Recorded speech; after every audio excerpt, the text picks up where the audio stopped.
Эрхэм улсын их хурлын дарга их хурлын гишүүдээ Монгол улсын засгийн газраас улсын их хурлын чуулганд хийх ээлжид мэдээллийг гэр хорооллын дахин төлөвлөлт орон сууцжуулах хөтөлбөрийн хэрэгжилтийн явц гэсэн сэдвээр бэлтгэн танилцуулж байна. Монгол улсын засгийн газрын 2016-аас 2020 оны үйл ажиллагааны хөтөлбөр тусгагдсан Улаанбаатар хот болон томоохон хотуудыг дахин төлөвлөж хөгжүүлэх бодлогын хүрээнд барилга байгууламжийг шинжлэх, гэр хорооллын дахин төлөвлөлтийн төсөл хөтөлбөрийг хэрэгжүүлж, агаарын бохирдлыг бууруулах нөхцөлийг бүрдүүлнэ гэсэн зорилтыг хэрэгжүүлэн ажиллаж байна. Монгол Улсын их хурлын 2010 оны 36 дугаар тогтоолоор шинэ бүтээн байгуулалт дунд хугацааны зорилт хөтөлбөр баталж хэрэгжүүлэх үйл ажиллагааны төлөвлөгөөнд Улаанбаатар хотын гэр хорооллыг инженерийн дэд үтцтэй болгох, гэр хорооллын өрхүүдийг орон сууцнд орох нөхцөлийг бүрдүүлэхдээ хот төлөвлөлтийн судалгаанд үндэслэн хэсэгчлэн ерөнхий төлөвлөгөөний дагуу орон сууцыг ашиглалтанд оруулах зэрэг зорилтууд тусгацсан. Үүнтэй холбогдуулан Улаанбаатар хотыг 2020 он хүртэл хөгжүүлэх ерөнхий төлөвлөгөөний тодтол 2030 оны хөгжлийн чиг хандлагын баримт бичгийг Монгол Улсын их хурлын 2013 оны 23 дугаар тогтоолоор баталсан. Улсын их хурлаас 2017 оны 3 дугаар сард батлан гаргасан агаар орчны бохирдлыг бууруулах үндэсний хөтөлбөрийн зорилтуудыг хэрэгжүүлэхэд Монгол Улсын засгийн газар анхаарал хандуулан ажиллаж байна. Агаар орчны бохирдлыг бууруулах үндэсний хөтөлбөрт гэр хороолд амны орон сууц барихад чиглэсэн дэд бүтцийг байгуулж, орон сууцлуулах ажлыг эрчимжүүлэх, төвлөрсөн дэд бүтцийн системд холбогдох боломжгүй хэрэглэгчдийг хэсэгчилсэн инженерийн хангамжид холбох, дэд төвүүдийг байгуулах, Улаанбаатар хотод ажиллаж байгаа халаалтын зуухыг буулгаж, хэрэглэгчдийг төвлөрсөн болон хэсэгчилсэн инженерийн хангамжинд үе шаттайгаар холбох зэрэг томоохон зорилтууд дэвшүүлсэн байна. Энэ хүрээнд Монгол Улсын засгийн газар салбарын яамд нийслэлийн засаг даргын зүгээс олон талын арга хэмжээ авч хэрэгжүүлж байгааг нэг хэсэг нь гэр хорооллыг дахин төлөвлөж, иргэдийг тоглог орон сууцаар хангах үйл ажиллагаа юм а. Эрхэм гишүүдээ, гэр хорооллын газрыг дахин төлөвлөн барилгажуулах төслийн өнөөгийн явцын талаар та бүхэнд танилцуулъя. Улаанбаатар хотын агаарын бохирдлыг бууруулах бүтээн байгуулалтын ажлын хүрээнд иргэдийг эрүүл аюулгүй орчинд амьдрах эрхийн баталгааг хангах зорилгоор 2013 оноос эхлэн нийслэлийн гэр хорооллын газрыг дахин төлөвлөн барилгажуулах 24 байршилд 75 хэсэгчилсэн талбайд гэр хорооллын газрыг дахин төлөвлөн барилгажуулах төслийн үйл ажиллагааг хэрэгжүүлж байгаа ба гэр хорооллын газрыг дахин зохион байгуулах 8 байршлыг сонгон төсөл хэрэгжүүлэх бэлтгэл ажлыг ханган ажиллаж байна. Энэ төслийн хүрээнд нийслэлийн гэр хорооллын нутаг дэвсгэрийн 15%, гэр хорооллын хүн амын 10%-ийг хамарч байна. Төсөл хэрэгжүүлэх талбайд орон сууцны барилга, нийгмийн болон инженерийн дэд бүтцийн бүтээн байгуулалтын ажилд зориулан нийт 1472 нэгж талбайн газрыг чөлөөлж, гэр хорооллын 957 айл өрхийг шинэ орон сууцанд 491 айл өрхийн иргэдийг түрээсийн орон сууцаар ханган 24 айл өрхийн газрыг худалдаа авсан байна. Төсөл хэрэгжиж эхэлснээс хойш төсөл хэрэгжүүлэгчид 9654 айлын орон сууцны барилга угсралтын ажлыг эхлүүлсэн байгаа бөгөөд 2014 онд 960 айлын, 2015 онд 1656 айлын, 2016 онд 2273 айлын, 2017 онд 308 айлын орон сууц нийт 5.2 мянган айлын орон сууцыг ашиглалтанд оруулсан бөгөөд орон сууцны талбай хэмжээ 28-аас 85 м2 энэ хооронд байгаа бөгөөд нэгж талбайн дундаж үн сая 800 мянган төгрөг байна. Зарим нэг төсөл хэрэгжүүлэгчдийн хувьд анхны төслийн эрсдэл, бизнес төлөвлөгөө зэргийг нарийн тооцоогүйгээс төсөлд оролцсноос санхүүжилтгүй болж газар чөлөөлсөн иргэдийг орон сууцаар хангах үүргээ хэрэгжүүлэхгүй байх, түрээсийн зардлыг олохгүй байх гэх мэт иргэдийг хохироосон асуудлууд бас гарсан байна. Үүнтэй холбоотойгоор нийслэлийн засаг даргын захирамжаар ажлын хэсэг байгуулж, газар үл хөдлөхийн төрөнг чөлөөлсөн боловч төр сууршуулах байраар хангаж чадаагүй, гэрээн заасан хугацаанд орон сууцаар хангагдаагүй хохирсон иргэд болон төсөл хэрэгжүүлэгч аж ахуйн нэгжүүдтэй уулзах зохион байгуулан 180 өрхийг төр сууршуулах байраар ханган асуудлыг шийдвэрлсэн болно. Бүгдэмт Хятад улсын засгийн газраас Монгол улсын засгийн газарт олгох 350 сая оны буцалтгүй тусламжаар ногоо нуур орчмын төр суурших орон сууцны хотхон төслийг санаачилж, бүгдэмт Хятад улсын талтай гэрээний нөхцөлийг тохирох, гүйцэтгэгчийг сонгон шалгаруулах, төслийг шуурхай эхлүүлэхээр ажиллаж байна. Дээр дурдсан мянган айлын орон сууц баригдсанаар газраа чөлөөсөн иргэдийг төр сууршуулах байраар хангахаас гадна төсөл хэрэгжүүлэгч аж ахуйн нэгжүүдийн иргэдэд олгодог түрээсийн зардлаас хөнгөлөх боломж үүснэ. Улаанбаатар хотын төвлөрлийг сааруулж гэр хорооллын инженерийн сувам шилжээний хүртээмжийг нэмэгдүүлэх зорилгоор Баян хошуу, Сэлб, дэд төвүүдийг байгуулах бөгөөд Азийн хөгжлийн банкны санхүүжилтээр инженерийн сувам шилжээг нэмэгдүүлэх, орлогод нийцсэн орон сууц барих төслүүдийг хэрэгжүүлж байна. Цаашид дам даржаа Дэнжин мянга зэрэг байршил дэд төвүүдийг байгуулна. Бүгд найрамдах Катар улсын Монгол улсад олох 2 тэрбум юаны босолтгүй тусламжийн хөрөнгөөр Улаанбаатар хотын гэр хорооллын дахин төлөвлөлтийн төслийн хүрээнд хэрэгжүүлэх инженерийн болон нийгмийн дэд бүтцүүдийн бичил төвүүд байгуулах төсөл болон Улаанбаатар хотын гэр хорооллын орчмын инженерийн дэд бүтц сувам шилжээний ажлуудыг хийхээр төлөвлөсөн. Дээр дурдсан дэд бүтцийг шинээр барьж байгуулах ажлын төлөвлөгөөг Монгол Улсын засгийн газрын 2017 оны 179-р тогтоолоор батлан хэрэгжүүлэх бэлтгэл ажлыг хангаад байна. Эдгээр ажлууд хэрэгжснээр дулаан хангамжийн ажлын хүрээнд Яарамг орчмын гэр хорооллын дахин төлөвлөлтийн хүрээнд баригдаж буюу орон сууцнуудын хорооллуудын дулааны их усрыг 4-р дулааны цахилгаан станцаас хангах, амгалан дулаан цахилгаан станцын үр ашгийг дээшлүүлэх, цайз, амгалан, чулуун овоо, цагдаагийн орчмыг төвлөрсөн дулаан хангамжны сүлжээнд холбох зэрэг нийт 9 багц төсөл арга хэмжээ хэрэгжүүлнэ. Цахилгаан хангамж холбооны ажлын хүрээнд гэр хорооллын нэг талын тэжээлтэй цахилгаан дамжуулах шугамуудыг тойрог схемд оруулан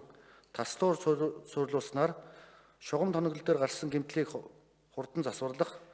мөн цахилгаан хангамжийн найдвартай байдал нэмэгдүүлэх үүднээс Улаанбаатар хотын суурьшлийн бүсийг тойрсон их тойроо 110 кВт төслийг хэрэгжүүлж байгаа бөгөөд үүнийг дагсан салбар дэд станц болон цахилгаан дамжуулах кабелуудыг гэр хороололд барих 8 багц төсөл хэрэгжүүлнэ. Ус хангамж ариутгах татваргын ажлын хүрээнд Улаанбаатар хотыг 2030 он хүртэл хөгжүүлэх мастер төлөвлөгөөнд зүүн хойд бүсийн усан санг, тасхны усан сан, 3-4 хоолойн усан сан,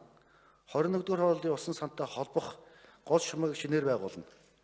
Эдгээр шугам ашиглалтанд орсноор гэр хорооллын усан хангамжийг нэмэгдүүлэх, Улаанбаатар хотын төвлөрсөн сувам шилжээний даралтыг докторжуулах болон хотын ус хангамжийг сайжруулах,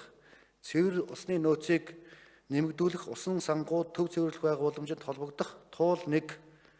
коллекторын дутуу шугамыг үүсгэх, гэр хорооллоос төвийн бохирын шугамд холбогдох томоохон ариутгах татваргын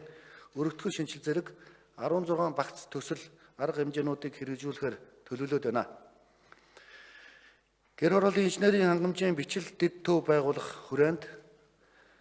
дээрх хөрөнгийн зарим хэсгээр хэсэгчлсэн инженерийн хангамжтай бичил дэд төв буюу сервис центр төслийг хэрэгжүүлнэ. Орон сууцнд орох сонирхолгүй, өмчлийн газар дээр оршин суух хүсэлтэй, төвлөрсөн инженерийн сувам шилжээнд холбогдох бололцоогүй дундын болон захын бүсийн зарим гэр хорооллын иргэдийн асуудлыг шийдэхийн тулд хэсэгжилсэн инженерийн хангамжтай бичил дэд төвүүдийг барьж байгуулах шаардлагатай байна. Бичил дэд төвийг гэр хорооллын 200 болон түүнээс дээш өрхийн дунд барьж байгуулахаар төлөвлөд байна.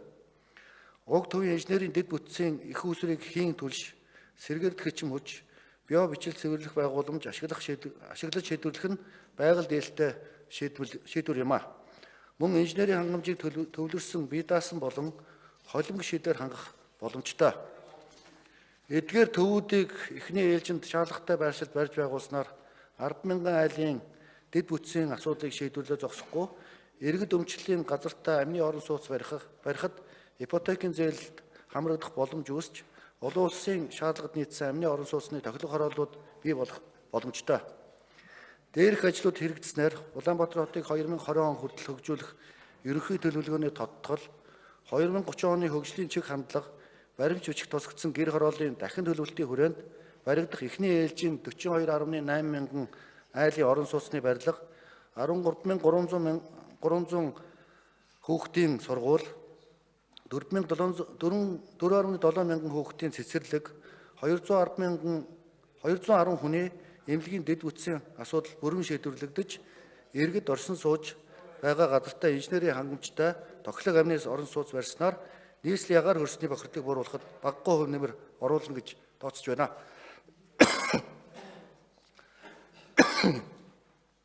Орон сууцны хангамж ипотекийн зээл олголтын талаар Улаанбаатар хот өнөөгийн байдлаар 80 орчим мянган айлын орон сууцны барилга угсралтын ажил үргэлжилж байгаагаас 30 мянган айлын орон сууц ашиглалтанд орсон борлуулалтанд 30 орчим хувьд тавтай байна. Орон сууцны эрэлт хэрэгцээтэй боловч худалдаа авах чадрын хувьд хүрэлцэхгүй байгаа. Арилжааны банкнаас тавьж байгаа өндөр шаардлага нөхцөлийг хараахан хангаж чадахгүй байгаа иргэдэд ипотекийн зээлийг хүртээн хэмжээг нэмэгдүүлэх шаардлагатай гэж үзэж байна. Олон улсын валютын сангийн өргөцсөн санхүүжилтийн хөтөлбөрт хамрагдсантай холбогдуулан ипотекийн зээлийн хөтөлбөрийг төсвийн шинжтэй санхүүжилт гэж үзэн ипотекийн зээлийг Монгол банкны их усээр санхүүжүүлэхийг хязгаарласан. Иймээс ипотекийн зээлийг засгийн газар өөрийн их усээр санхүүжүүлэхээр болж Монгол улсын 2017 оны төсвөөс 111 тэрбум төгрөгийг Монгол банкнаас зээлийн үндсэн төлбөрийг буцаан таталгүйгээр 192 тэрбум төгрөгөөр ипотекийн зээлийг дахин санхүүжүүлсэн. Энэ оны тухай засгийн газраас 120 тэрбум төгрөг, Монгол банкны зээлийн эргэн төлөлтөөс 180 тэрбум төгрөг санхүүжүүлэхээр төлөвлөж байна. Засгийн газрын үйл ажиллагааны хөтөлбөрийг хэрэгжүүлэх арга хэмжээний төлөвлөгөөнд ипотекийн зээлийн нөхцөлийг хөнгөвчилж, зээлийн хөтөлбөрийг олон хувилбарт хэлбэрээр хангалтжуулах бодлого баримталж, зээлийн цар хүрээ хүртээмжийг нэмэгдүүлэх заасны дагуу хүртээмжийг нэмэгдүүлэх зорилгоор барилга хот байгуулалтын яам, сангийн яам, Монгол банк,